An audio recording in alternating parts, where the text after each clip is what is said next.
think about your life along 6 dimensions. So the goal is this: you're going to take care of yourself. You're going to have a life in 3 years that justifies its suffering. That's the goal. So you can invent the damn life, but you have to think what you would be satisfied with, so you wouldn't be all bitter and resentful.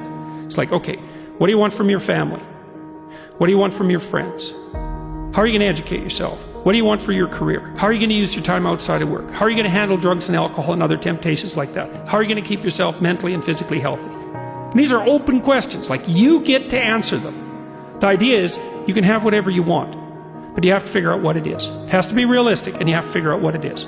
It's okay, so now develop a vision. What's your life going to be like in 3 to 5 years? So you write it down. Your bad habits and your resentment and your bitterness and all of that, your procrastination gets completely out of hand, and you auger down, and you're in your own personal version of hell in 3 to 5 years.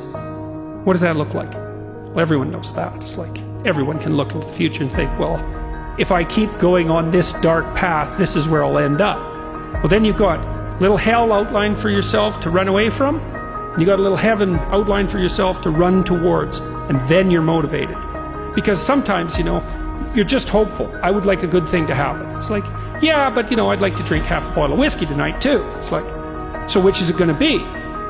Well, just being hopeful about the future might not be enough, but then you think, oh, I see, like there's that little hell thing that I outlined that's waiting for me. And maybe I'm afraid of taking the next step forward because it's demanding and challenging. It's like, yeah, I'm afraid of that, but I'm way more afraid of where I might end up if I don't get my act together. And people should be. That's why there are conceptions of hell in so many religions. It's like, hell's a real place. Whether it's eternal, that's a whole different question. Whether it's waiting for you in the afterlife, that's a whole different question. But if you've never met anyone in hell, you haven't lived very long. You haven't had your eyes open. But most of the time you should think, where am I falling short of the ideal? My own ideal. Doesn't have to be one that someone puts on you. Where am I less than I should be? Where am I bitter? Where am I making the world a worse place than it has to be? Like, you ask yourself those questions, you'll be in for a big shock. Say, well, what would happen if you stopped doing that? Stop saying things that make you weak. Stop telling lies that you know to be lies. Stop doing things you know to be useless and counterproductive. Aim high. Adopt some responsibility. And then see what the hell happens.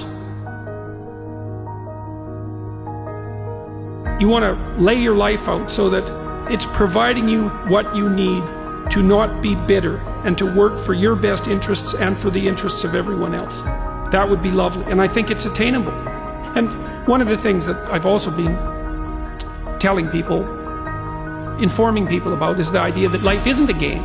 It's a series of games. And the right ethic is to be the winner of the series of games.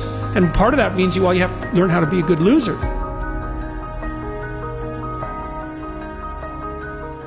Let's say that you can pick your level of competition in life to some degree.